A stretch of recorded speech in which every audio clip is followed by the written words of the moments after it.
లోక్సభ సమావేశాలను లైవ్ లో చూద్దాం। सामाजिक संगठनों के द्वारा और इस संसद में भी लोकसभा और राज्यसभा में एक बार नहीं अनेक बार माननीय सदस्यों ने प्रश्न के माध्यम से ये मांग की और इतना ही नहीं तो 21 बार प्राइवेट मेंबर बिल प्रस्तुत करके उस पर चर्चा करा करके ये मांग की कि इस देश में सामान्य वर्ग के लोग जो गरीबी में है उनको भी आरक्षण संबंधी सुविधाएं प्रदान की जाए।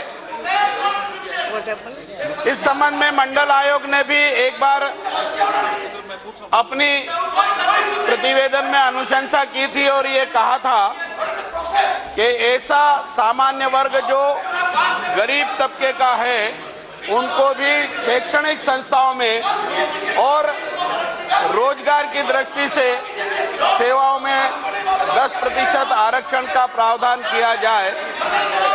तत्कालीन प्रधानमंत्री स्वर्गीय नरसिंह राव जी ने इस संबंध में 1992 में एक प्रावधान भी किया था, पर वो प्रावधान संविधान में संशोधन किए बिना संविधान में इस प्रकार का प्रावधान करने का प्रावधान नहीं होने के बाद भी किया था। इस कारण से माननीय उच्चतम न्यायालय ने उसको निरस्त कर दिया था। उसके बाद एक सिन्हो कमीशन भी बना और सिन्हो कमीशन ने जो 2004 से बना था 2010 तक लगातार उसने काम किया और 2010 मई जून में तत्कालीन सरकार को एक प्रतिवेदन दिया और प्रतिवेदन में बहुत सारी सुविधाएं सामान्य वर्ग के ऐसे लोग जो वर्तमान में आरक्षित प्रणाली के दायरे में नहीं आते हैं उनको अनेक प्रकार की सुविधाएं देने का सुझाव दिया था, परंतु उन सुझावों पर भी अमल नहीं हुआ।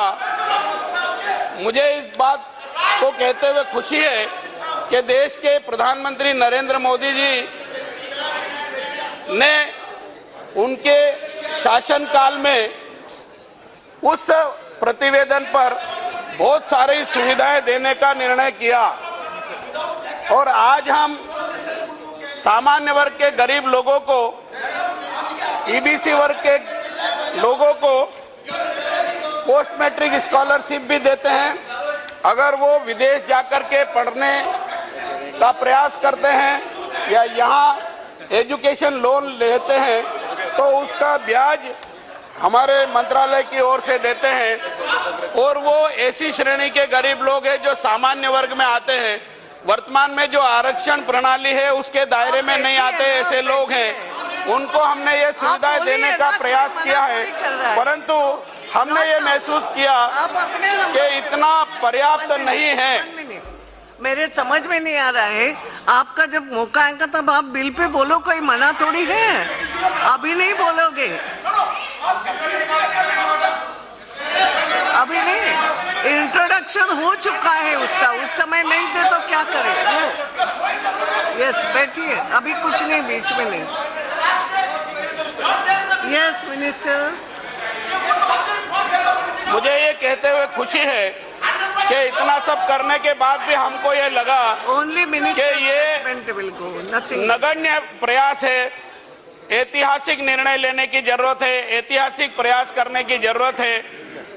इन सामान्य वर्ग के गरीब तबके के लोगों को भी सामाजिक समता और सामाजिक समरसता की दृष्टि से मुख्य धारा में लाने का प्रयास किया जाना चाहिए।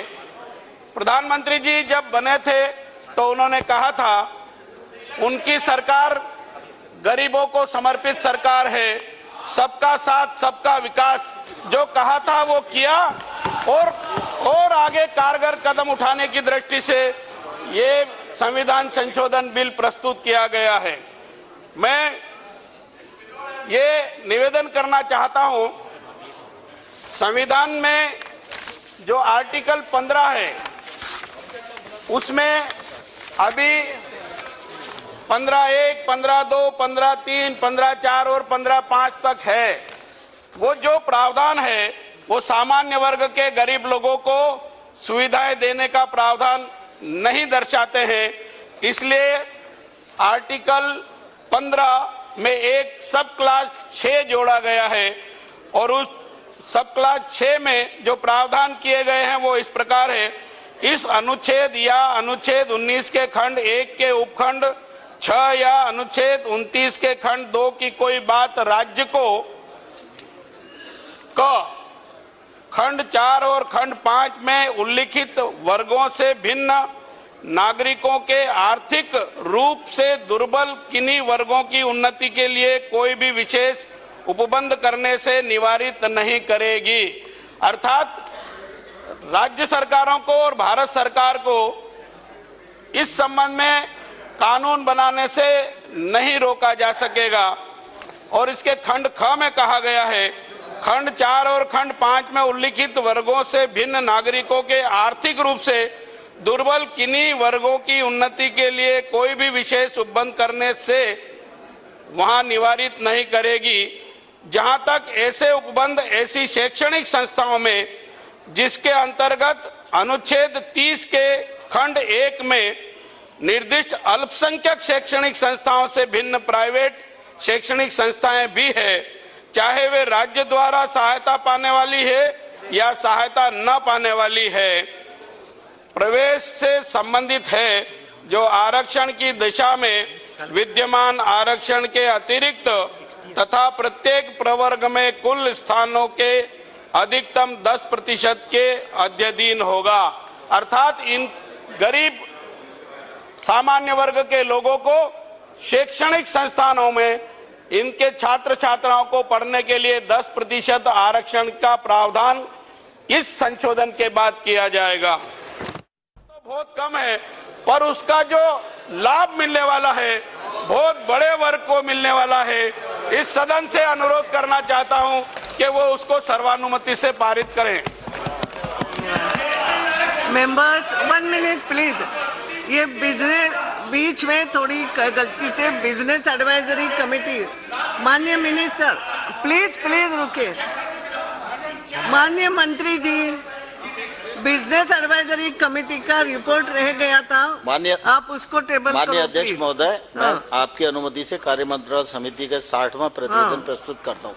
ठीक है ठीक है, समय तो बाद में बढ़ाएंगे, जो भी है वो मेरे से रह गया ना। क्या हो गया अभी, क्या हो रहा है मैं नहीं समझी कुछ। बिजनेस एडवाइजरी कमेटी का रिपोर्ट नहीं रखना था, रह गया। अगर मेरे से हो गया।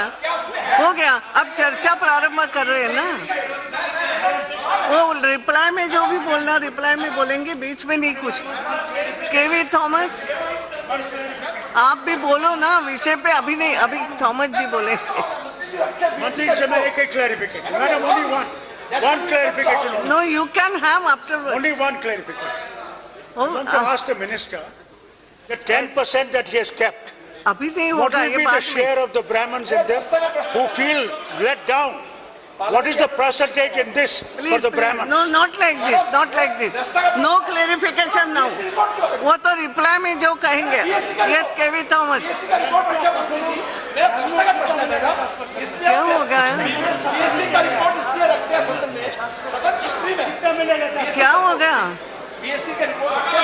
बीएससी का रिपोर्ट रखा है, केवल रखा ना कल के मीटिंग का। इसलिए हम रखते हैं, नहीं तो वही सदन में क्यों आते हैं? सदन में हम क्यों आते हैं? व्यवस्था का प्रश्न है। क्या बीएससी का रिपोर्ट क्या है इसमें जो रखी है उसमें ये बिल शामिल है? इसका प्रश्न नहीं है, तो मैंने अनुमति देना है, ये मैंने अनुमति देना है, वो मैंने दी है।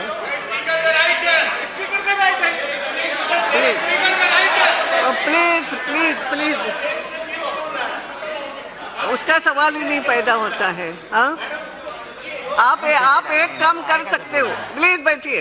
आपको अभी समय तय करना हो तो मैं आपको पूछती हूँ, क्या 2 घंटे में ये विषय कर देंगे या जब तक चले तब तक चला लो? I have no objection. Yes Thomas ji.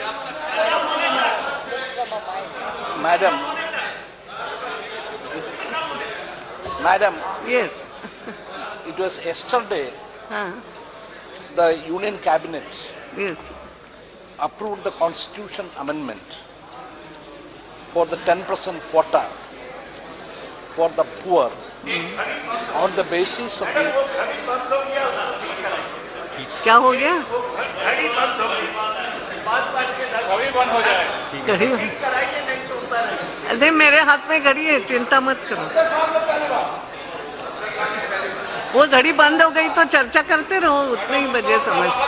Yes.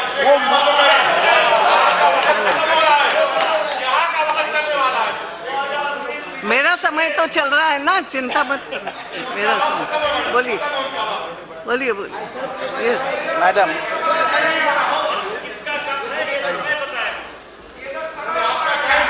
Yes yes madam चर्चा शुरू कर दिए। प्लीज आप शुरू करिए।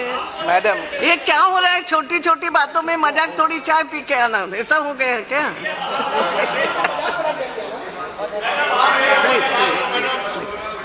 yes, ma'am. बोलिए Madam. बोलिए, आप बोलिए। It was yesterday the Union Cabinet approved the Constitution Amendment Bill Yes. which provides 10% quota for the poor on the economic basis. And today, this House is discussing this bill within 48 hours. Madam, this is an important legislation which has lot of importance and lot of influence on our economic and social system. I think the government is very hasty, and any hasty decision, Madam, will end in a mess. Now, many of the national newspapers have clearly said, even some of the newspapers had their lead on this particular issue, that reservation for poor upper caste is likely to end up as a pre-poll jumla. This is from Times of India. Jumla. It is a jumla. So this should have been discussed in the what we understand in the Business Advisory Committee. वो जुमला नहीं रहे, इसलिए हम सब मिल के पास कर रहे हैं। Madam, this हम became a सभी के tamasha. विश्वास, सभी के It's an लिए। important legislation. Yes. It should not become a tamasha. Because there is already a 50% reservation for the SC, ST and the backward community. And we have seen that in 1991, when P.V. Narasimha Rao government brought a reservation on the basis of economic criteria, then the Supreme Court intervened and it was curtailed. So there is a legal issue on this. And what is the criteria? Criteria as we've seen today in the newspapers. Those people whose annual income is 8 lakh. 8 lakh means, madam, 63,000 rupees per month. Is it a small amount? Anybody who is getting 63,000 rupees per month is eligible in this criteria. Agricultural land below 5 acres. Possessing residential home below 1,000 square feet. Many of the MPs, we have got only 1,000 square feet flats. So they are the people who come under this criteria. So in the food security bill, you should remember, we have got AAY, Anna Yojana, Anti Yojana, the poorest of the poor, we are protecting them. Then priority sector, we are protecting them. So, but here, almost people who are affluent has been brought into this. What is the aim? Is it the purpose of the government is the coming election? Okay, this government has lost in 3 state elections recently. These are all political events that has taken place, but the solution is not this. So what we could understand, without properly doing the homework, looking at the election manifesto, government is trying to bring even the parliament under pressure. So this, madam, you are the custodian of the parliament. You understand where we are now. We saw this bill only today. We didn't have the time even to go through the entire points in the bill. So, madam, this is something you are butchering Indian democracy. You are butchering Indian democracy. Madam, you are the custodian of this democracy. You should not allow this, because tomorrow the history we have to say something about our parliament. A period where you have chaired, and here you find a government who has got least respect for the parliament. They passed the bill in the cabinet without any discussion in the PPC, and then you bring to the parliament today, and you have at the last moment, madam, almost this is the last hours of this parliament. Next parliament is on the accounts, the interim budget. So this is almost the last discussion where, and on important issue, social issue. I am not against this bill. The concept of the bill we support. Economically backward people have to get it. We are nothing against it. We are for that. We have been always, in my state in Kerala, we have tried to bring these economically backward people also in the mainstream. But the way you are doing it, your sincerity being questioned. So my request is, please send it to the JPC. Don't take a hasty decision. Send it to the JPC. That you send it. Why are you in a hurry? Why are you jumping on issues? So send it to the JPC. Take adequate time. When we meet the next after 1 month, we'll consider about this. This is my request. Thank you. Arun Jaitley, do you want to intervene? माननीय सभापति जी, मैं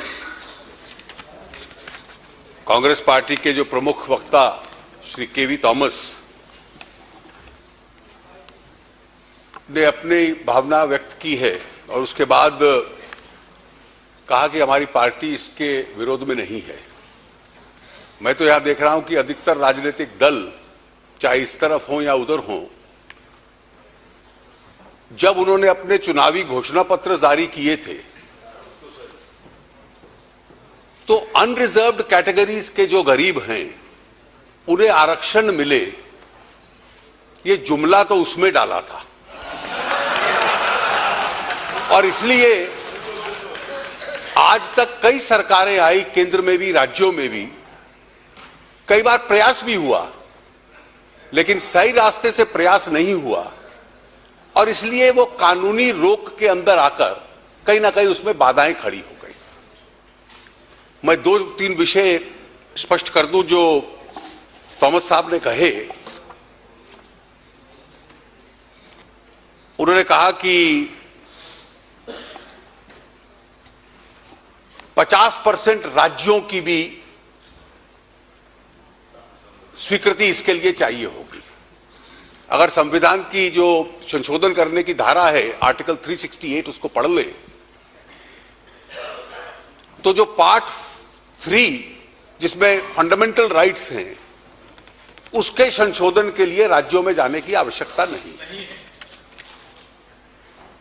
तो इसलिए पहले भी जब article 15(5) amend हुआ और जोड़ा गया प्रमोशंस के संबंध में, तो वो केवल संसद के दोनों सदनों से अप्रूव हुआ था, राज्यों में जाने की आवश्यकता नहीं थी।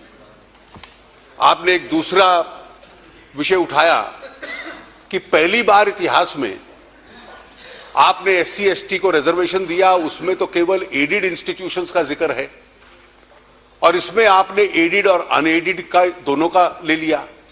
तो क्या आप जो अनरिजर्व्ड कैटेगरी का गरीब है उसको SC ST OBC की तुलना में ज्यादा अधिकार देने वाले हैं इसके तहत रिजर्वेशन का? ऐसा नहीं है।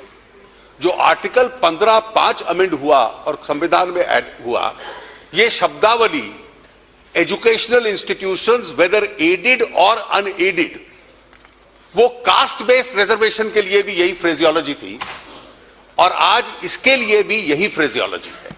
तो ये दोनों कारण जो आपने बतलाए, संविधान को एक बार 368 को और 15(5) को आप पढ़ लें तो वो फैक्चुअली अपने आप में गलत है। माननीय सभापति जी, अगर हम राजनीति और राजनीति के मतभेद से अपने आप को अलग कर लें तो ये आरक्षण की कल्पना हमारे संविधान में पैदा कैसे हुई थी? जो वर्ड शब्द सोशलिस्ट था वो तो ओरिजिनल प्रियम्बल में नहीं था, 1976 में 42वें संशोधन से ऐड हुआ। लेकिन जब पहला संविधान बना और इसका तर्क जो कहीं पब्लिक स्पेस में दिया जा रहा है कि क्या बेसिक स्ट्रक्चर, बुनियादी ढांचे के आधार पर इसको चुनौती मिल सकती है, तो जो आरंभिक संविधान निर्माताओं ने बनाया था उसके प्रियम्बल में हालांकि शब्द सोशलिस्ट नहीं था, लेकिन उसमें दो बहुत महत्वपूर्ण शब्द थे, वाक्य थे। एक था कि सभी नागरिकों को, टू ऑल सिटीजन्स, और इस पे कोई धर्म या जात का संबंध नहीं था, हम क्या क्या देंगे? Justice that is social, economic and political. और दूसरा क्या था? Equality of status end of opportunity, यानी कि अवसरों के मामले में उनको बराबरी देने का हम लोग प्रयास करेंगे। तो यह तो संविधान निर्माताओं की आरंभिक कल्पना थी कि हमें हर नागरिक को सामान्य अवसर देने का एक प्रयास करना चाहिए। अब ये इक्वालिटी ऑफ अपॉर्चुनिटी जो है, सामान्य अवसर हैं, जिस समाज में चाहे जातीय आधार पर, चाहे आर्थिक आधार पर बड़े और छोटे के बीच में बहुत अंतर था और ऐतिहासिक दृष्टि से था, अब उसमें हम उन सबको कहें कि बराबरी का यह अर्थ है, इक्वालिटी का यह अर्थ है कि आप सब एक परीक्षा में बैठ जाओ, एक जैसी परीक्षा होगी, तो क्या वो बराबरी होगी? तो संविधान निर्माताओं में इतना दूरदृष्टि थी कि उन्होंने कहा यह बराबरी नहीं होगी। आप दो ऐसे नागरिक जो बराबर के नहीं हैं, पैदा होने की वजह से या आर्थिक आधार पर जो बराबरी के नहीं हैं, जब उनको बराबर मान लेते हैं तो वो अपने आप में अन्याय होगा। Just as equals cannot be treated unequally, unequals cannot be treated equally. और इसमें से जो अफर्मेटिव एक्शन कि अधिक अवसर देने पड़ेंगे, यह कल्पना उन्होंने बनाई संविधान की धारा 15 और 16 में। 14 में कहा कि सबको बराबरी का अधिकार होगा, लेकिन 15 में उन्होंने कहा, 15 का कि जात के, धर्म के, सेक्स के, रिलीजन के, क्रीड के आधार पर भेदभाव नहीं होगा। यह कल्पना उन्होंने आर्टिकल 15 में कही। और उसके साथ साथ कि सरकार या शासन या देश, संसद ऐसे कानून बना सकता है जो कुछ लोग जो शैक्षणिक दृष्टि से या सामाजिक दृष्टि से पिछड़े हैं, उनको विशेष अवसर प्रदान करे। हमने उसको विशेष अवसर कहा, पश्चिम के लोग डेमोक्रेसीज में उसको अफर्मेटिव एक्शन कहते हैं, केवल इतना फर्क है। और यह विशेष अवसर देने से जिनके बर्थमार्क्स कुछ ऐसे थे कि वो पैदाश से बराबर नहीं थे, तो उनको बराबरी के स्तर पे कैसे लाना है, वो उस विशेष अवसर के आधार पे आएगा। और ये इस आरक्षण के पीछे कल्पना थी। आर्टिकल 15 में हमने संशोधन करके 15(5) डाला, और 15(5) का जो उद्देश्य था वो शैक्षणिक संस्थानों के साथ था। शैक्षणिक संस्थानों के साथ ये था कि एजुकेशनल इंस्टीट्यूशंस में स्पेशल प्रावधान करना, चाहे वो एडेड हो या अनएडेड हो, और उन संस्थाओं में प्रावधान करके विशेष अधिकार दाखिले का जो लोग